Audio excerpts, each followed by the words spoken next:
This podcast is not affiliated with any Grand Lodge, and the ridiculous antics and opinions of the hosts and guests are their own and should be dismissed immediately.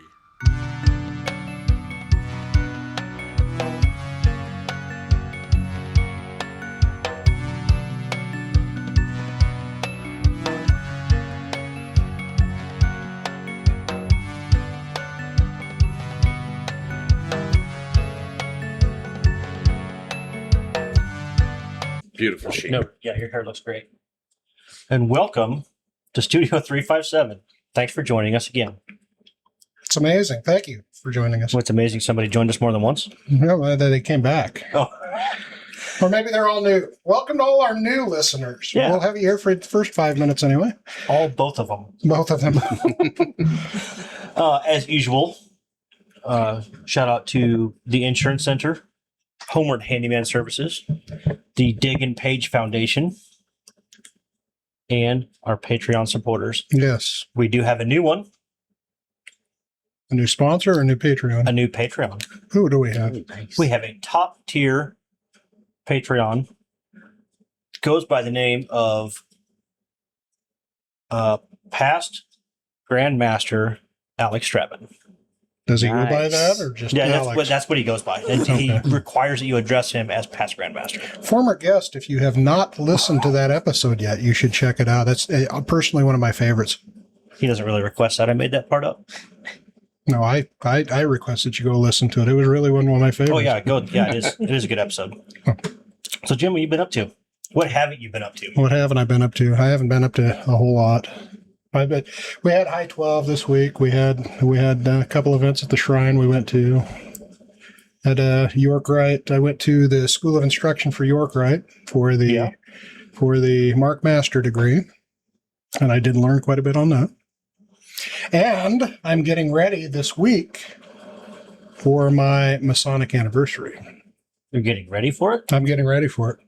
We're gonna have a party. Oh yeah. I'm gonna have a party. Where's this party? Well, Oh, that's right. I'm not inviting anybody, but it's just Okay. I'm gonna have a party. I thought maybe it was just me. How many years? 2. I'd be 2. I'd be too. I'd be 2. I haven't been up to anything Masonically. I don't think. Nope. That checks out. Well, but you've been busy in the garage. We've been hard at work in the shop. We have 2 functioning bathrooms now. Now we just have the rest of it to do.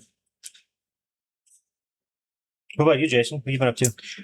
Haven't really been up too much Masonically, but been busy getting a daughter ready to start college next Monday or this coming Monday. So been pretty busy with a bunch of school stuff. But other than that, not a whole lot. Damn kids. If they couldn't mow the lawn, there'd be a bounty on them. I don't know that mine ever did mow the lawn. Yeah. Matthew. Yeah. Well, that's a whole nother subject that involves his mother, and we're not going to approach that right now. And we're moving on. And we're moving on. So, this is a first for us. We have 2 guests. It's the first time we've had 2 guests. That's this many, Jim. 2. I'd be 2. To be fair. To be fair. So actually, I will let our guests introduce themselves. Of course, ladies first. My name is Amanda Sampino. I work with the infamous Mr. Stephen Barkus over at the Nebraska Masonic Home Foundation. Mm. So we are out there raising the funds to help support the home and the operation of the home and the improvements of the homes. We have lots of those coming too. And what's your official title? I am the donor relations manager. So I'm the one who does all the work. That checks out. She makes me look good. Steve didn't argue with that. No, absolutely not. Absolutely not. And I'm Steve Barkus. I'm the foundation director for the Nebraska Masonic Home. Something I've done now for, amazingly enough, 9 years. Wow. It doesn't seem like it's been that long, but I now am the longest tenured foundation director they've ever had at the home. I plan on extending my tenure. Hopefully they keep me around for a few more years. A lot of changes going on, a lot of exciting things going on at the home. So we'll cover a multitude of things as we progress through. Yes, absolutely. Good. And I know the answer to this because the group is a group of men that we are really proud to know as friends. But tell us what lodge you belong to. I'm actually a past master from two, MISPA 302 and Albert Pike Lodge number 333. So I haven't visited Albert Pike yet, but we talk about MISPA all the time. Well, come visit again soon. Every chance I get. So we're hoping that my youngest son, as soon as he proves up in his EA degree, will have his fellowcraft degree at the home, going up the stairs and in the chapel there. So if you haven't ever been to a fellowcraft degree at the home, it's amazing. It is. And we've talked about on the show. I actually got the privilege of doing the stair lecture on those stairs. That's really an amazing experience every time. So those Masons that don't know, the Nebraska Masonic Home has a staircase that just happens to have a set of 3, 5, and 7 steps. Out in front, there's 2 pillars and 3, 5, and 7 steps to the front door. And then the chapel is just inside. It makes some sort of chamber thing. So so it works out pretty well. Yeah, it's very beautiful. Yeah. What years were you past master? MISPA was 2004. Albert Pike, I think, was 2017, maybe. Okay. Oh, I was a Mason then. Since 16. IB2. IB2. KB2. IB2. So let's see. For me, it's been 43 now. That's a minute. That's a minute. I might make it to 50. So Oh, you guys, I'm sure you will easily. I better. I won't, but you. Yeah, I won't either. That would put it, what, 2007? You know, I learned something today. It's funny. I learned something. If you go into Grandview and you look at your own profile, Yeah. it actually lists the year that your 50 would be up. So mine said 2076. That doesn't sound right, though. 20 should be No. 2075.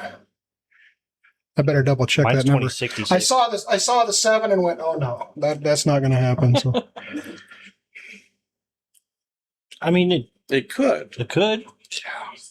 you haven't seen the way I live. It's not. It's not happening. I don't Good. think reaching 88 is going to be on the bucket list for me either. So, No, Yeah. I would have to be almost 100. I'd have to be 90, 98. So You can do it. no, not going to happen. You can do it. Well, and you could make your residence at the Nebraska That Masonic now Home. that I would Yeah. easily do. I would gladly do that. So there's my shameless plug. Well, you're going to get opportunity for a few more. What we're gonna kind of skip ahead a little bit. Appendant bodies, because I think we could probably spend another 15 minutes. Tell us about the appendant bodies you're in, and officer roles, because you're also a grand something, right? I'm a past master of about everything there is to be a past master of. Past Grand York Rite, all 3 bodies. Currently, I'm the deputy general grand high priest for the General Grand Chapter Royal Arch Masons International for the North Central region for another week. And if things go right, a week from Monday, I'll find out if I get elected to the advancing line and be General Grand King for the General Grand Chapter Royal Arch Masons International. Very cool. And if that happens, that's a 6-year gig, and I'll be traveling a lot for the home and for Masonry in general. That's great. And you also, I know, are a ritualist in just about everything. You know, degrees in most of the bodies. I've done my fair share of ritual, Scottish Rite, York Rite, Lodge, several of the obscure little appendant bodies. There's a lot of things floating around up there. I have at times made people a member of about 5 organizations in one paragraph, but it can happen. Yes, and I every year twice a year at the Scottish Rite at our reunions, I get the privilege of working with Steve on the 4th degree. So that's something relatively new. For me, not for him. How long have you been doing the fourth degree? I've been doing the fourth degree for, I think, 40 years. Yeah. So I almost have it down. Almost. He's almost got it. I almost spit out reading the prayer from the monitor without fumbling over it. So what would you say out of all the degrees out there, what is your favorite degree to watch and what is your favorite degree to perform it? I have 3 favorites. Okay. Master Mason, the Royal Arch degree, and the Order of the Temple. Okay. Those are my 3 favorite. As far as conferring, I've done the 4th degree at Scottish Rite for 40 years. I'm pretty comfortable with that. There's other degrees that I enjoy doing. In fact, I love doing degree work, so it doesn't really matter what it is. Oftentimes I'll get a call saying, "Hey, can you come do this part? Do you know this?" And it's like, "Phew, it's been a while, but I could muddle through it." I can't. Yeah, Steve can do it. All right, Jason, why don't you take the next one? All right. You kind of went over a little bit what you did for work, but how long have you been in that position? I've been in just over 9 years. Fell into the position after being a metallurgical engineer for 35 years. Actually found out about the job when I was closing our shop at Grand Lodge. And the gal that was the executive director said that Joe, who was my predecessor, is retiring this year, and we're going to have to find a replacement. I said, "Well, yeah, I'd be interested in doing something like that." And she said, "Really?" And I went, yeah. And so it took him 7 months to, finally get around to offering me the job. But if you would have told me I was going to be doing what I'm doing 15 years ago, I'd probably tell you you were delusional. But they wanted me to do this job because there aren't very many lodges across the state I haven't been in, or other Masonic bodies. So I know a fair number of people across the state. So what's your favorite part about being a professional Mason? They pay me to go see friends. I mean, how can you beat that? Yeah. Nice. It's a fantastic job. I don't have any trouble getting out of bed and going to work. The toughest part about the job is convincing people and letting them know what they're a part of. Mm-hmm. Every Mason should know about the Nebraska Masonic Home. Right. And who qualifies to go there through their membership. And with all the newsletters we send out, with all the places that I've gone to talk, it always amazes me how many people go, "Well, I didn't know that." Mm-hmm. It's like, you haven't been reading your mail. So read your newsletters. Don't throw them away. PSA. Man, how'd you get involved? How did you get your position? Last year, I became aware that there was an opening working at the foundation in fundraising, grant writing, which are things that I've been getting more and more involved in. I'm involved in a couple of nonprofits, and so it's like that sounds up my alley. I'd be willing to try it. And then I found out it was with Steve, and I was like, "Whoa, okay, maybe, Pump the brakes. it's not as good as I thought it was." So I have known Steve for several years through some of my friends who are actually in the Masonic family. My partner was in Mitzpah as well, so got up to trouble with those guys for a little while. But I have been really very much enjoying working at the foundation. It's incredibly rewarding, and working with Steve's all right. It's okay. Yeah, it was funny because I put it out there that we were looking for somebody. The gal that worked with me for several years decided to quit because she was being selfish about things. She wanted to go spend more time with the grandkids. And it's like, really?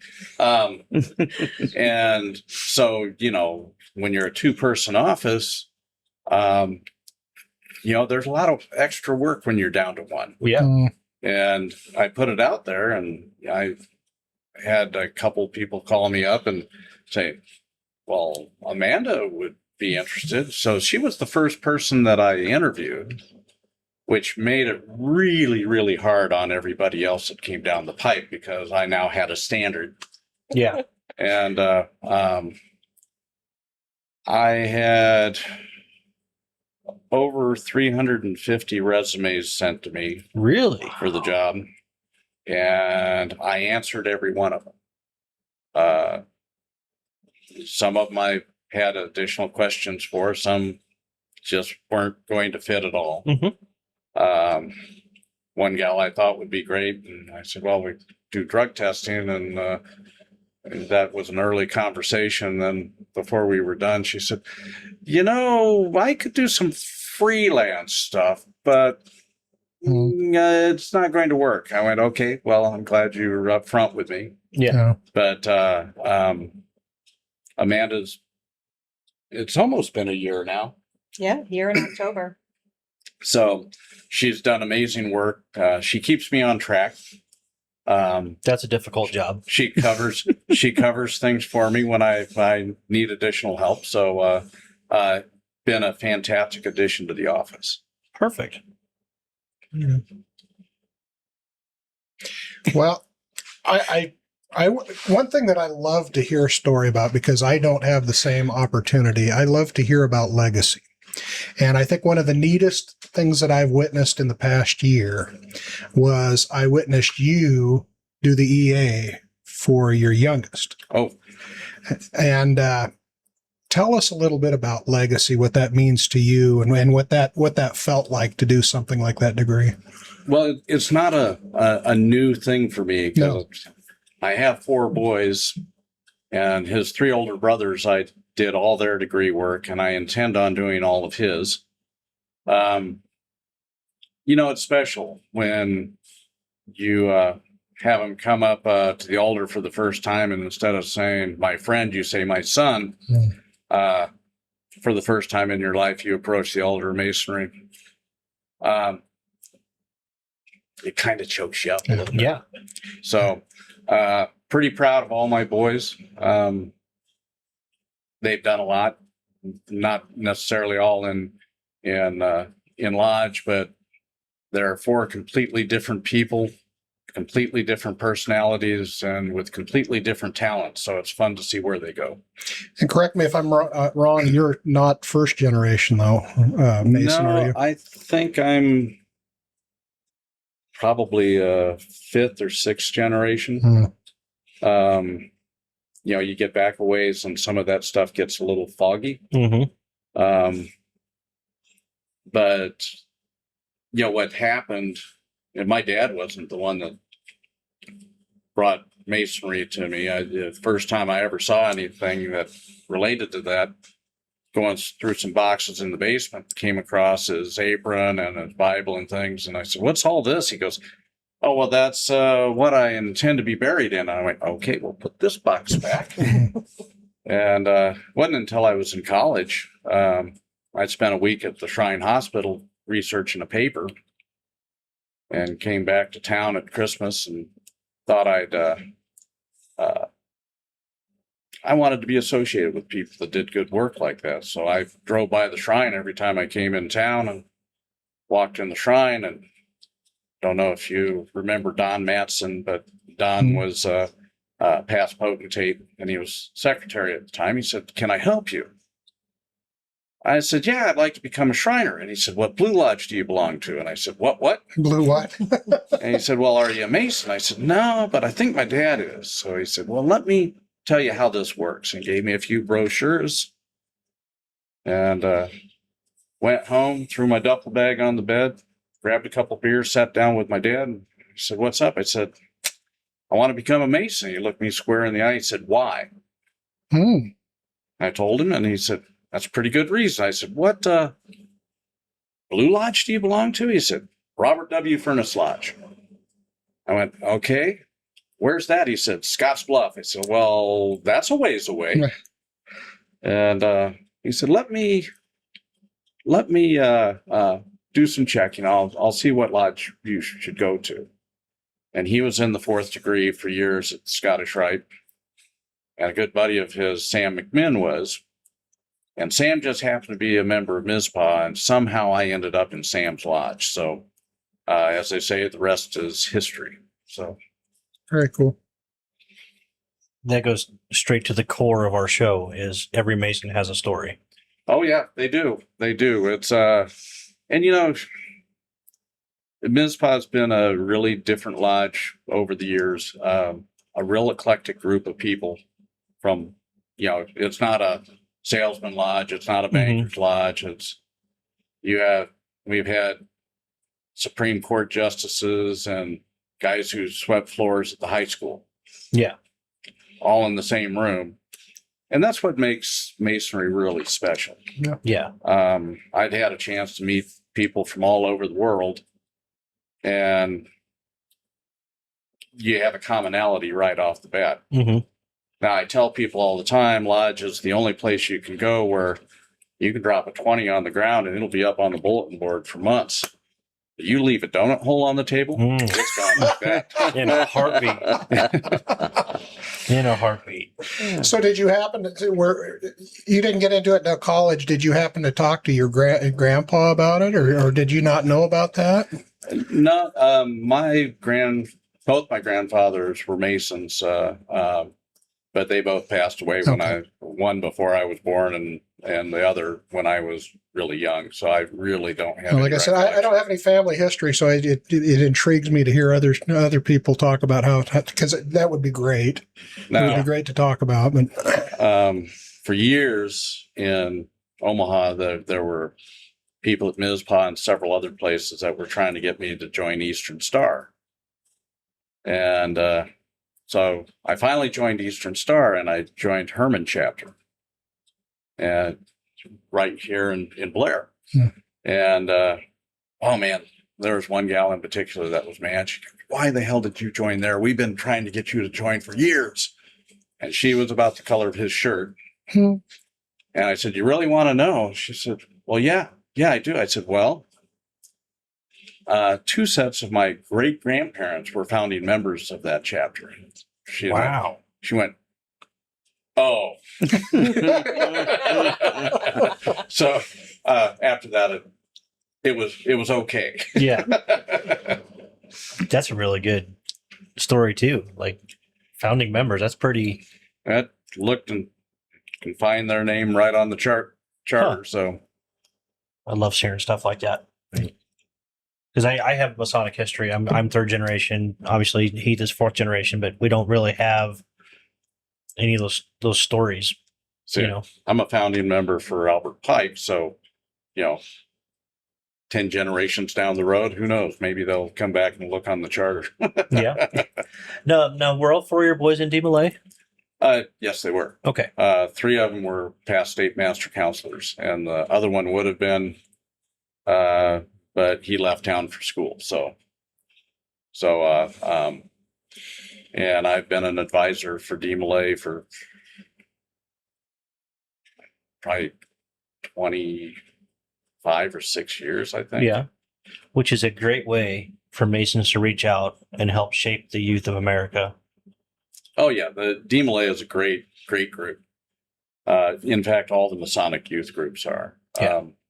They come in as 12-year-olds and won't look an adult in the eye, and their eyes stay on the tips of their shoes. And at some point, they become these wonderful, eloquent young people, and it's an amazing transformation. It's fun to watch. Yeah. So, whose turn is it, Jim? The quiet one over in the corner. Oh. What advice would you give to a freshly made Master Mason? You get out of it what you put into it. I didn't really get active in lodge until I moved back to town. I moved around quite a bit, and the more you do, the more people you meet, the more opportunities you have to form relationships and meet a incredible group of people and who do a lot of work in a lot of different areas. So, every group out there has a philanthropy, and Masonry is the largest philanthropic organization in the world, more than any church, more than anything else, and it's amazing what they do and how they do it, and they do it quietly and behind the scenes. So Yeah. except the Shriners, and everybody knows the Shriners. So Well, yeah, I think that's one thing we're kind of blessed in the fraternity is the Shrine, because they are the face of Masonry, even though nobody thinks they're Masons. yeah, You know, those Freemason guys are evil, but the Shriners, they got it going on. well, it's always funny when you say, well, all Shriners are Masons, but not all Masons are Shriners. They say, well, I didn't know they were Masons. It's like, well, I know about the Shriners. I see their hospital ads and I see them in the parades. It's like, absolutely. Yeah, that's the irony. When I joined Blue Lodge, I didn't know that the Shriners were Masons. It was like, okay. And I heard a stat. I think it was from Brother Tom Brummett that in a year's time, the Shriners, I don't remember if they raise or if they use, it's $1 billion a year, I think, that's raised for Shriners hospitals, all privately. Like, that's not the total number, but that's the privately raised funds. Yep. And they do a lot of grant stuff too. Yeah. Foundation endowments and things. So a lot like what we try to do, but we're on a little smaller scale. Yeah. So, well, we don't want to dive into that yet. That's coming later. Okay. You're right. It's coming later. Yeah. I'm sure I it think. is. Yeah. That thing that you're thinking about that nobody else knows about. Right. It's coming later. We'll let you know when it happens. So speaking of that, how Freemasons are evil and Shriners are great. How do you handle somebody that approaches you and dislikes Masonry? It kind of depends why. You get the ones that say, well, it's non-Christian. It's like, you're right. And they get upset that we don't end our prayers and, in Jesus' name we pray. I said, well, my Jewish friends, though they thought Jesus was a great prophet, don't really want to end their prayers that way. And my friends of various other religions are the same way. So, it's interesting because some of it, they say it's church related. And I said, well, it's really funny when you talk about churches and why they don't like Masonry. Part of it is because of the philanthropic work we do. Being the largest, fundraisers in the world, philanthropic group, churches don't like having to divide up the pie because you're supposed to tithe to the church and the church takes care of everything. Yeah. Well, that's not the way it works. And they don't want to share the pie. So, it's a matter of economics. Yeah. If you look at history, it goes back to economics. And some of it is that how can you meet on the level with people in the lodge room that are of different faiths? And it's like, well, that's the right way to do it. And they figured that it should all just be one group. So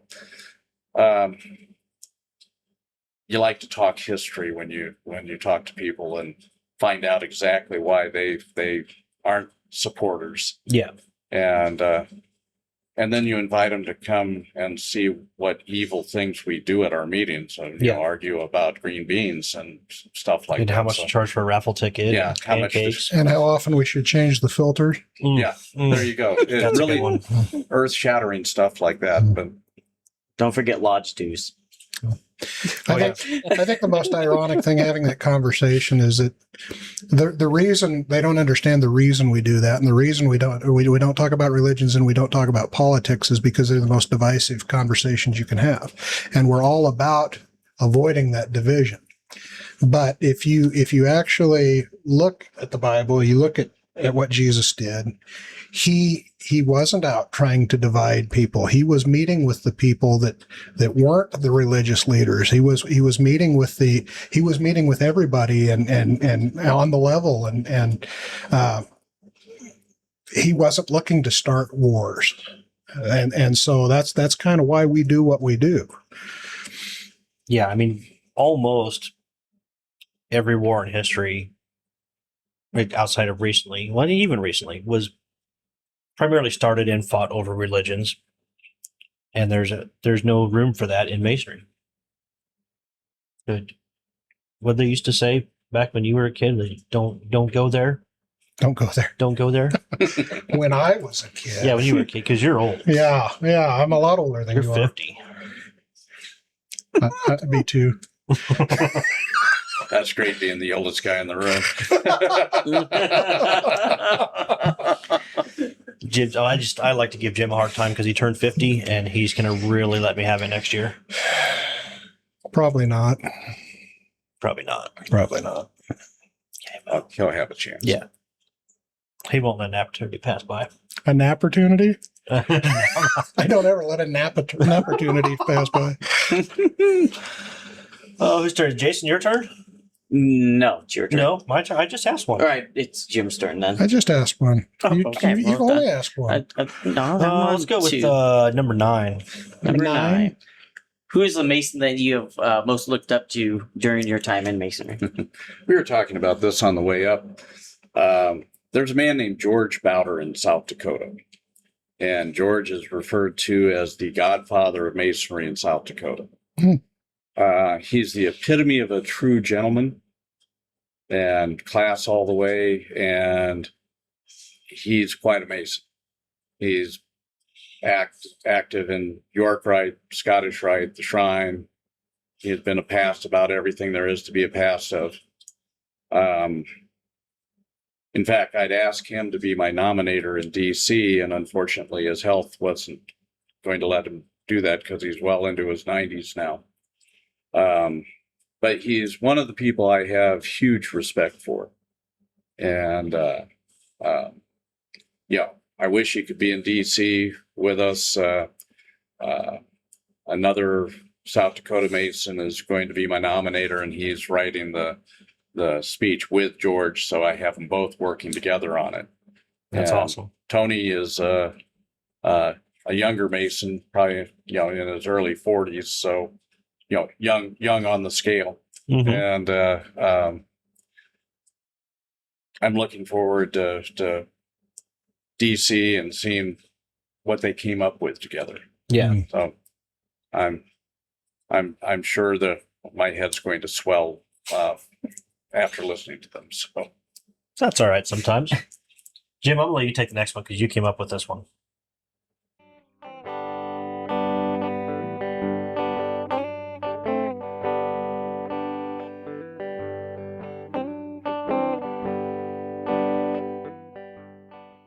Never forget. Visit deganpage.org for more information.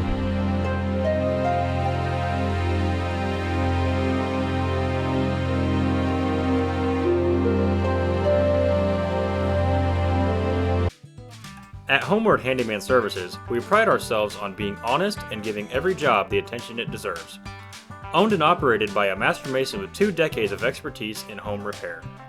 We are bonded and insured, and we carry the highest standards when it comes to taking care of your home. Whether you need a faucet changed or a light remodel, we can take care of your home improvement needs. Call Michael at 402-915-0824 today for a free estimate.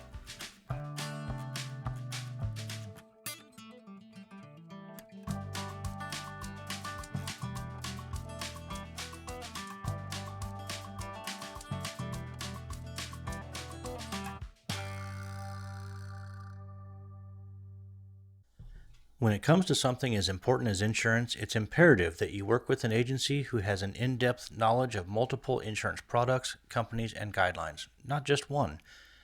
We are completely independent agents, and we work for your best interests. We are Mason-friendly. We have locations in Fremont and Elkhorn. We provide policies for virtually all of your personal and commercial needs, including health and dental. Visit our website at www.theinsurancecenterinc.com. We're available Monday through Friday, 9 a.m. to 5 p.m. Oh, okay. Exactly how cold is it at the North Pole? It's cold. And I should probably have you explain why would I ask that question? Well, you know, after knowing me for a couple of years, that I change my look seasonally. Mm-hmm. Starting in the middle of July, I start growing this, and from Thanksgiving to Christmas, my wife doesn't see me because I play Santa.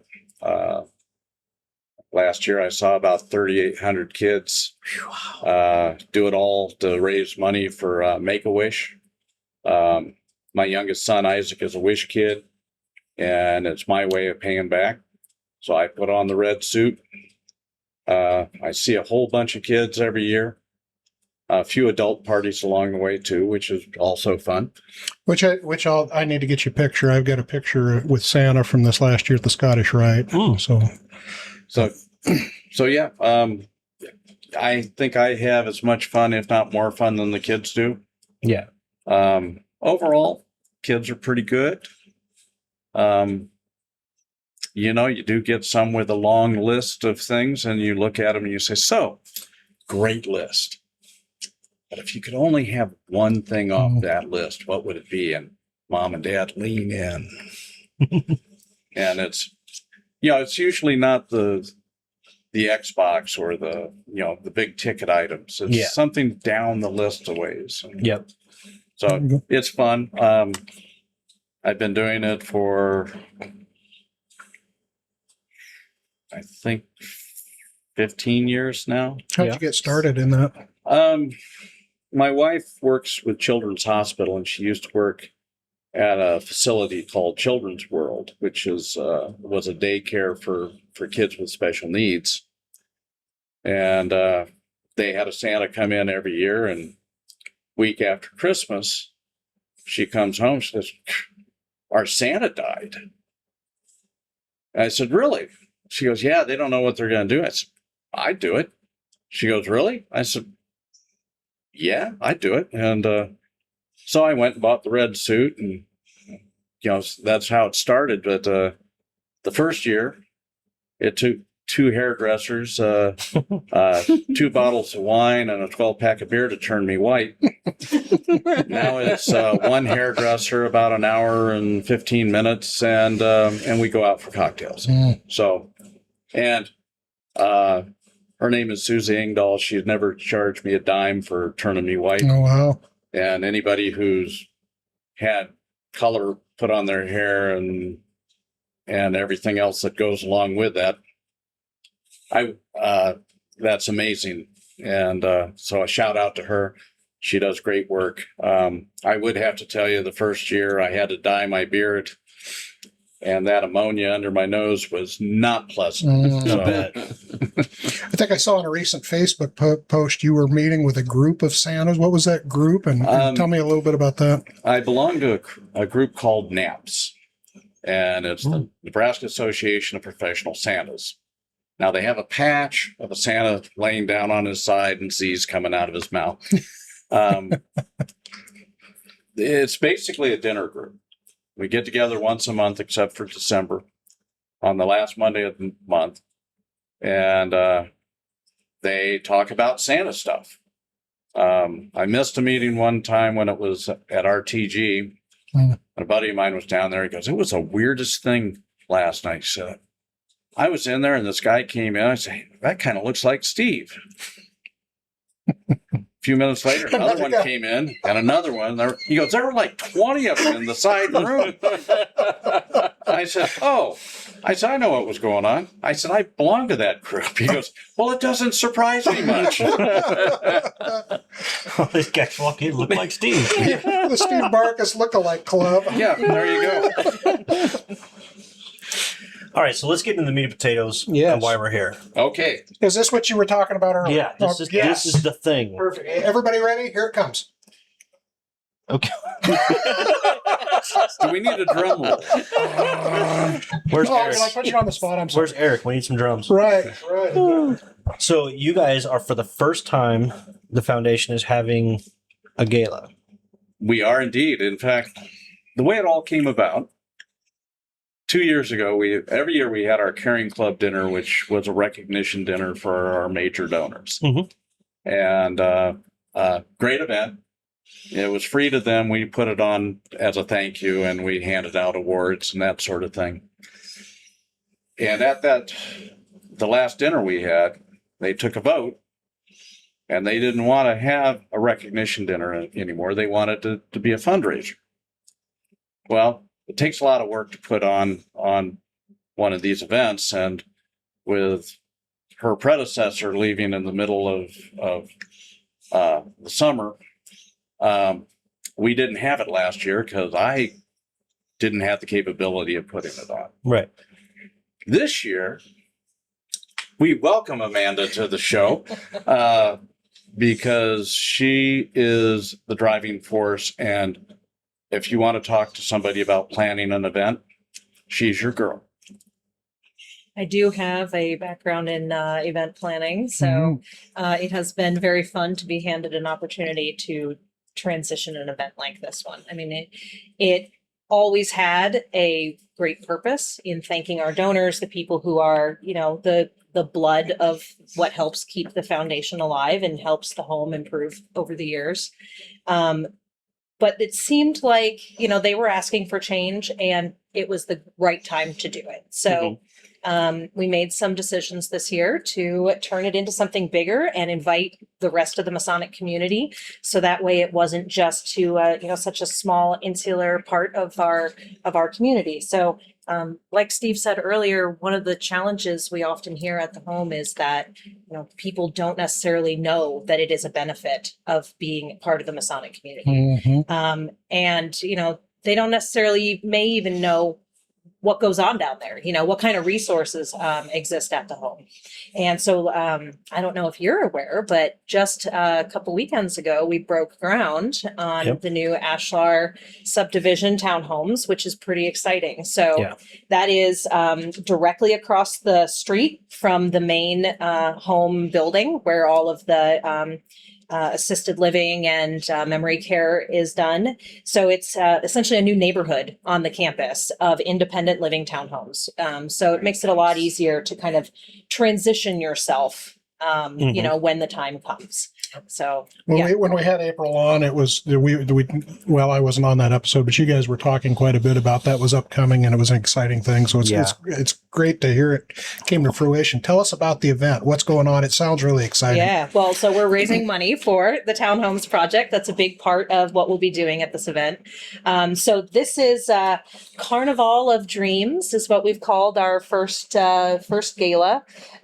So the theme is like a Brazilian carnival, not like clowns carnival. So if you're going to come with a little flair in your outfit, make sure you know which one it is. Brazilian, not face paint.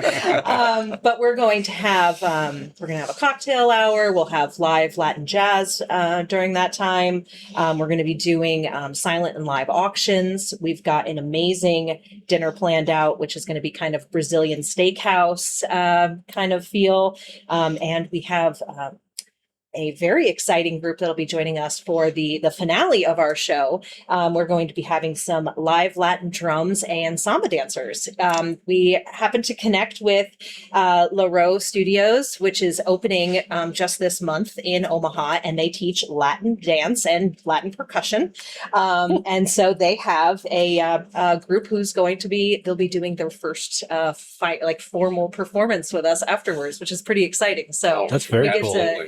And they were very generous and are going to be donating that as part as part of our fundraiser, which that kind of stuff helps incredibly to allow us to use what funds we do have to make more exciting packages for fundraisers and things like that. So So you can't tell she's excited about it. Right. No, I love the excitement. So the energy that she's putting into this, it's great. She'll look at me and say, well, can we do this? oh, wait a minute. No, we are doing this. That's right. And it's like, okay, I guess we're doing that. Yeah. Yeah, you tell me to stop when I step over the line. We haven't gotten there quite yet. So, So, I told her, I said, this is what we have to work with. This is where we're doing the event. And it's going to be down at the Scottish Rite on October 4th, from 4 to 8 o'clock p.m. That's a Sunday. So if you haven't gotten your tickets, you can get them online. You can call us. You should be getting a flyer in the mail shortly. So come fill up the tables. They said, how many do you want? I said, I'd love to see 1,000 people there, but I don't know that they'd have a room for 1,000 people, but I'd love it. Yeah. still try to fill it. Yes. So for those of us that don't get the flyer, what website would we go to? Who might we call, and how much are the tickets? The tickets are $125 a plate. You get a whole table and a sponsorship and get recognition in the program. If you buy a whole table, it's $1,000. If you sponsor a table and all that, it's like $2,500. And there's various levels of giving for various levels of recognition. If you want to be the major sponsor and you want to give us $10,000, we're happy to take it. We don't have anybody in that position yet, but Yeah, we are looking for somebody with $10,000 who would like to support the Nebraska You Masonic would be Home. the first one. You've got your opportunity. yep. Yeah. So it's going to be a great event. Looking forward to it. I'm a little nervous with it being, the first year for the new format and see how it's received. But I'm excited, and every day she's like, okay, I've put this together. What do you think? It's like, I might have a couple recommendations, but overall it's like, oh, it's great. Yeah. Let's do this. And so she's making my job really, really easy in this particular scenario. And that's one of the reasons we hired her. Yep. So. Well, that's one of the things we learn in masonry is if you don't put yourself out there and try something different, you're never going to grow. So it's really exciting. Tell us a little bit about the home itself for those that haven't heard about the home. Well, if you haven't heard about the home, you're a part of just under 1 million square foot facility on 40 acres of land that have been around for 123 years. We have all levels of care. We have independent living. We have assisted apartment living. We have assisted living with a little more help, all the way up to memory care. And if you haven't been in the facility, it is the cleanest facility that you'll ever be in. Amen. I've been in a lot of facilities where you round the corner and there's this certain disagreeable effluvia that arises. You don't get that at the home. When Ms. came down, Jeremiah, our Yes. secretary. Yep. He's a tall, skinny drink of water. Mhm. And at the time, I think he's like 6'4", 6'5", and $120 maybe. Every place he went, Yep. he did one of these. Now, if you get to the reception room down outside of my office by the old dining room, there's a really tall grandfather clock there that I would have to get on a chair or ladder to get up and do this. But flat-footed, he gets up there with his hand, does this. He goes, not even here. Yeah. And when you just became part of every tour that I ever give from here on out. So Jonesy told me the same thing, and so when I walked through, I did that exact same thing. And I'll add on to it. I have not been to the home one time where I wasn't greeted. Incredibly friendly staff. You guys have the best staff out of any home I've ever been to. I've been into homes where you walk in and somebody's just beat down and they're tired and they don't want to deal with their job. I have never run into that with any employee at the home. Our staffing is way different. A lot of homes work on a ratio of like 1 to 12.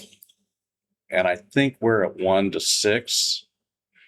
So there's a lot more personal attention. and I'm not saying that people don't care at other facilities, but the people we have at our facility care about what they're doing, Oh. and they do a great job. It's an amazing place.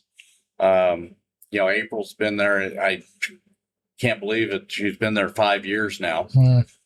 We were talking the other day. I'm like, really? It's been 5 years? And she's done an incredible job there. She really has. Yeah. And, there's been a lot of changes that have gone on, a lot of positive things going on at the home. Our board is gotten really active with things. There are things that are going on there, and it's firing on all cylinders right now. And great things are going to come to the home. If you haven't visited the home in person and seen what you're a part of, come visit. I guarantee you, if you come visit and you get the tour, you have a really good chance of answering my letters I send you. Yep. And supporting the home. And in that aspect, yes, I'm greedy. I admit it. It's my job. Yeah. But it's also a passion. So it's really easy to get passionate about. And what people don't realize, they talk about it, it's like, oh, well, we have to turn over all our assets. And you don't. That's a misconception. It's the way it was in the 50s and before, but you can come and pay your way like any other any other home. The difference is when you run out of money, they don't kick you to the curb. Then the support that Masons give the foundation kicks in and takes care of their room, their board, all their medical stuff, all their transportation to and from medical visits. You don't get that any place else. So when I tell you that it's a special place that you need to be proud of and be a part of, you need to take advantage of that. And every Mason in the state should know about it and who qualifies to come to the home from your membership. Yeah, because it's not just you as a Mason. I just had a brother tell me this week that his grandfather was a Mason. They were talking about that, and great grandpa had given over assets, and so the family said, "We got to give it all over." And I said, "No." He knew that. He said it's misconception. So that misconception is out there. Oh yeah. Tell us who's eligible for the home. It's funny you should ask. After you've been a Mason for 2 years, I be too. You now qualify your mom, your grandmother, your wife, your daughter, your granddaughter, your niece, your sister. And for years, the most popular question that I'd get when I was out on the road, talking about the home, they'd say, do you take mother-in-laws? Because evidently Masons want to help their mother-in-laws. They want to help her move. And the answer was no, but they've redone that now. And so now you can help your mother-in-law. That's right. And she is eligible to come to the home also. So your membership will give the capability of generations of females in your family the opportunity to have a place to go. And it's not just a place to go. It's definitely a place to go and live.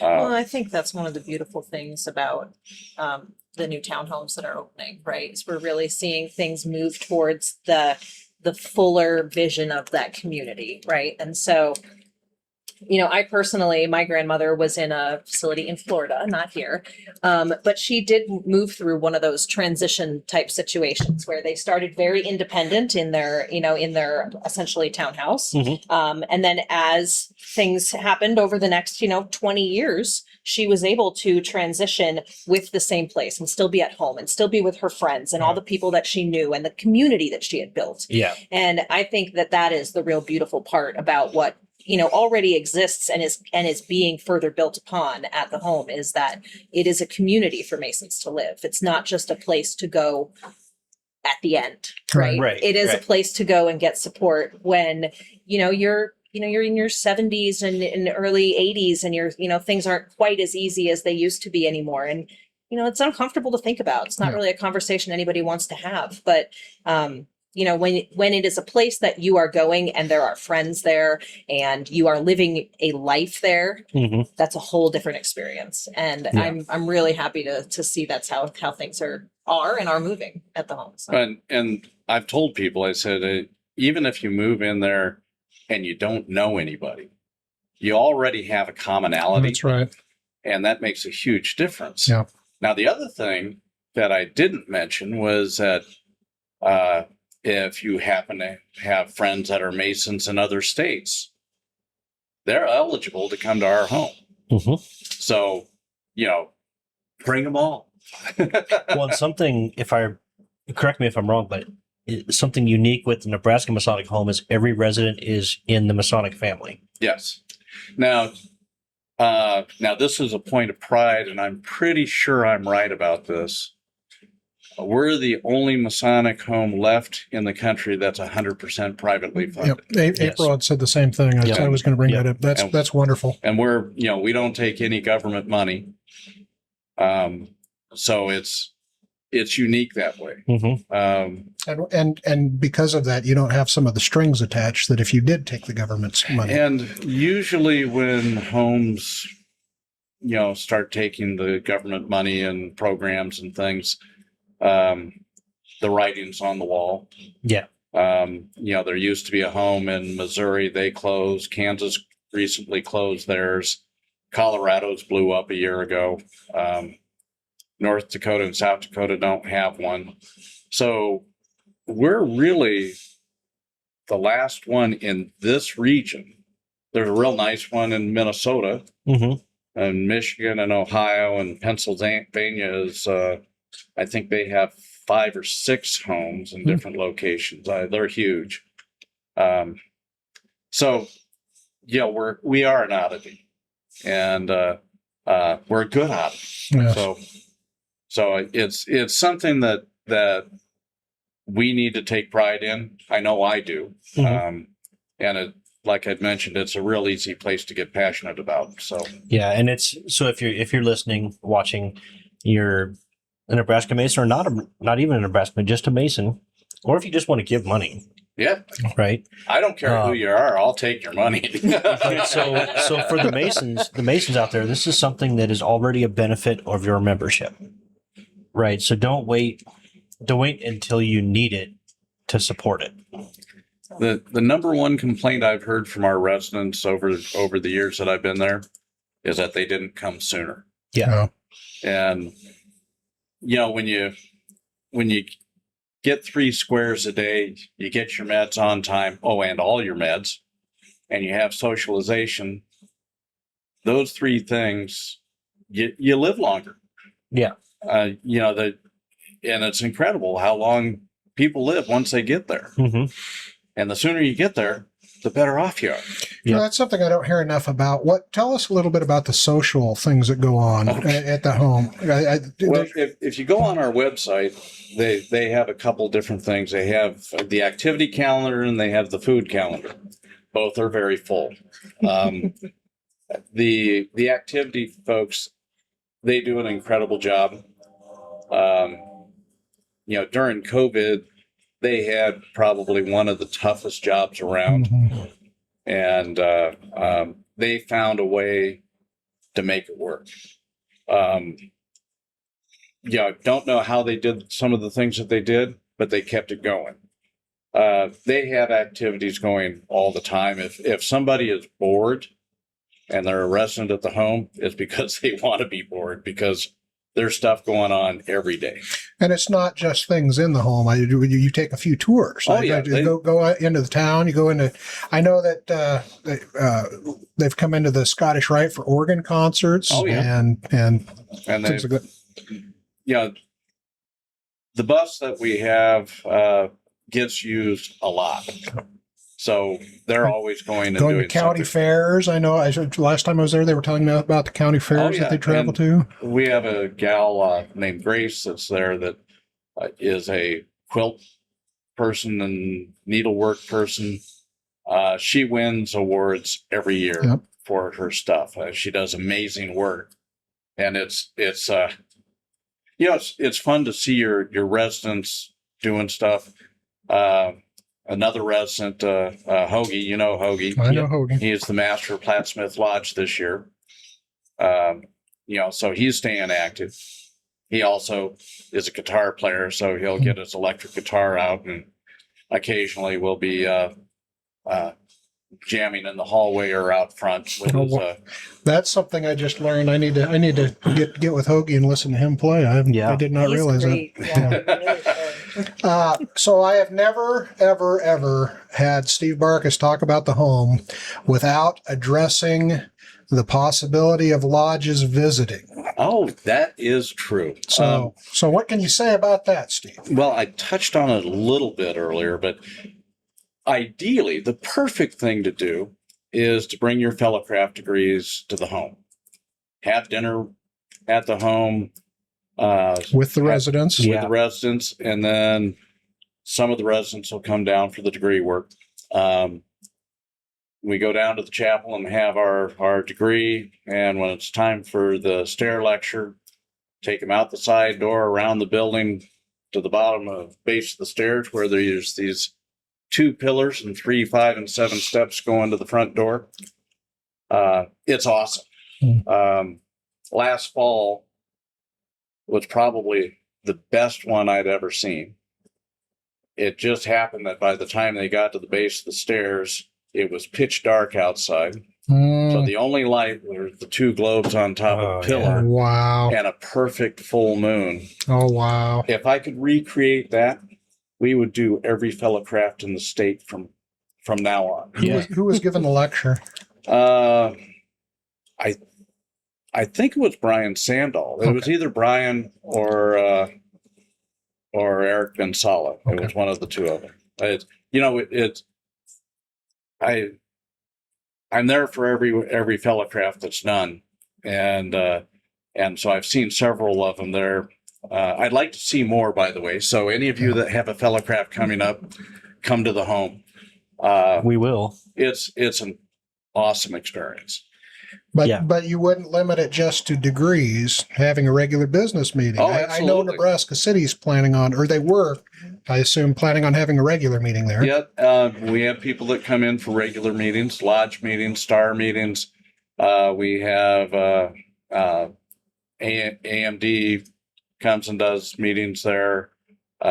Various other appendant organizations have meetings in the chapel. And I know the guy that sets it up as the lodge room. His office happens to be right next to it, so it's convenient. The only criticism that I would ever have on the home is I went to a Master Mason degree that we did there. It's not very big for a Master Mason degree. No, that was really tight, but that was a really cool. And the reason I wanted to talk about having it at the home, it was really cool because the reason they did that Master Mason was because the person that was being raised, his father is in the home. Yep. And so when they got done with it, they gave a presentation. He also got his 50 or 60 year pin. 60 year pin. And had brought for some people from Ohio that had been in his lodge in Ohio. So it was really powerful, but yeah, it's a little cramped for Master Mason. It was, and the guys from Ohio, their work's a little bit different. Yes. But it was fun to watch. If you're a senior deacon, your inside and outside line of march is about half a step. Yep. So, and the setup's a little bit different, so you kind of got to change it up a little bit. Yeah. No, it was a beautiful degree, but it was tight. Yes, it's fun though. I would recommend any Masonic group that you have. If you're doing degree work or need a place for a meeting, come down. It's a beautiful chapel. There's stained glass in it that comes from 17 different countries. Yep. George W. Leininger's bust is up there, and it was his brainchild to build the chapel. Okay. And a little history. The funds for that chapel were actually given in his will for the chapel. Oh, wow. And they found a handwritten note about that from his wife about the funds coming to the home. I was in an old minute book at Leininger Lodge, and they said, "Hey, we found this letter that you ought to have." I said, "Well, it's your lodge's letter, but I said, give me a good copy of it and we'll put it up." Nice. Well, they had it framed and brought it down, and it was something. And it's right next to his alabaster bust there. So if you come I'll down, have to check that out. take a look.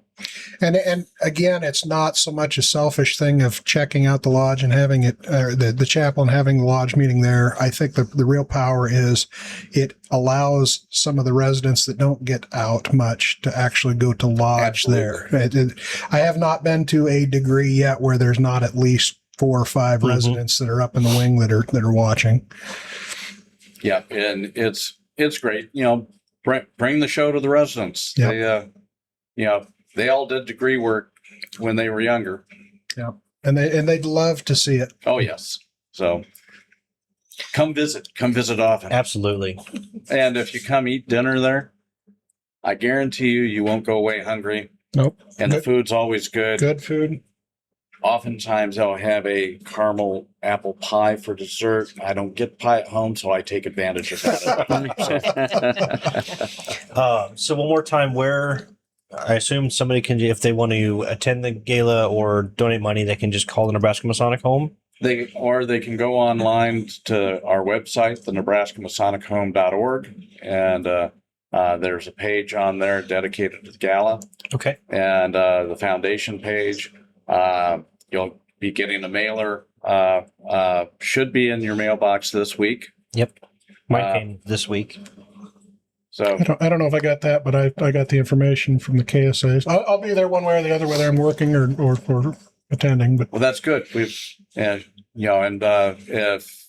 your lodge wants to bring a whole table, we're happy to have a whole table at the lodge. Great idea. Yeah, we already have one lodge who's gotten a table and one chapter as well who's gotten a table. Oh, it sounds like the gauntlet's been thrown down. Yeah, we've had a number of items donated for the silent auctions too. So we are soliciting donations for those for people who might have that, and our sponsorships too. So an opportunity to get in front of a philanthropically minded group of fellow Masons, essentially. So The 2 tables we have sold, one's to a lodge and one's to a chapter, and they're both doing it as sponsors at that $2,500 level. Wow. So, which helps because that means we have a little seed money if we need to pick stuff up for the auction. Yeah. And if anybody has auction items that they'd love to donate, we'll take cash, we'll take product, we'll take experiences. Weekend in your your Colorado ski chalet. Yeah, we'll take that for sure. You can make a great package with that. I'm not sure whose chalet it is, but I know it's not mine. All right. So I didn't prepare an artifact of the week.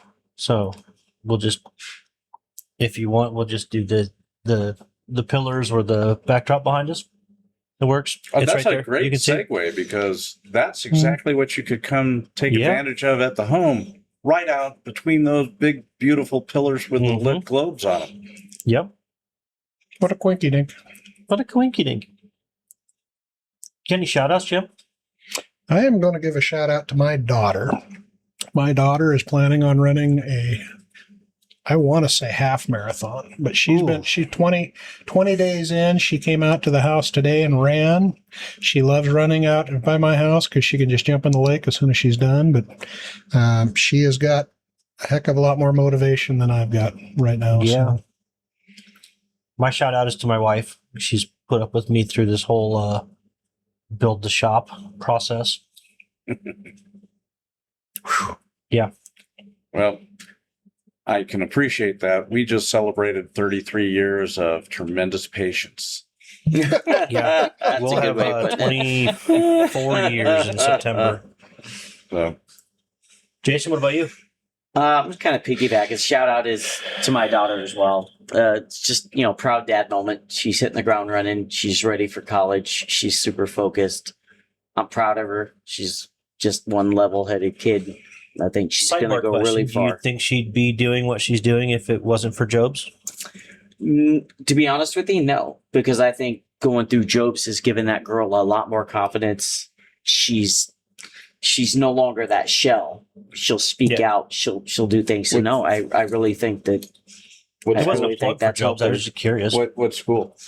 She is going to UNO. Oh, she good. was going to go to UNL. She was jumped back between the two. She's going through the psychology program, but she wanted to stay just a little bit closer to home. She didn't want to do the dorm living as of yet. So Yeah. So my son he starts next week on his master's program at UNO. Oh, nice. So my son Isaac. So pretty proud of him too. So Yeah, there's an article that you can read about him. there's you a get- lot of articles Yeah. about him. Well, I should back up. There's a positive article that you can read. Well, they're mostly positive. Yeah, to give you an idea about him, he was patient number one in the world with what he has, and people say, "How do you know that the treatment's really working?" I said, "Well, most of them are dead, so he's alive and doing well. He had a lot of medical issues, but graduated with high honors from UNO last year, and now he's starting grad school. So he's a pretty amazing kid. So your daughter will enjoy UNO." Great. Glad to hear that. Amanda, Steve, do you guys have a shout out? You want to? Well, let's see. I already shouted out for my wife and kind of my son. So I'll shout out for Steve's wife too for putting up with him.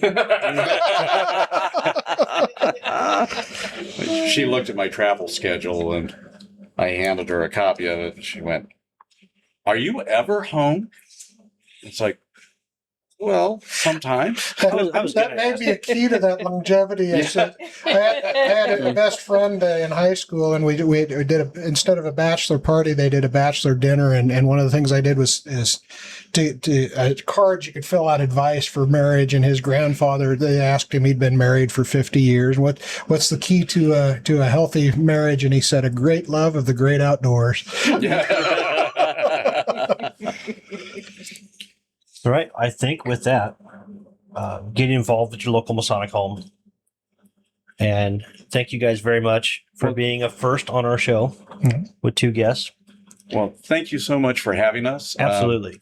We've been trying to put this together for a while, and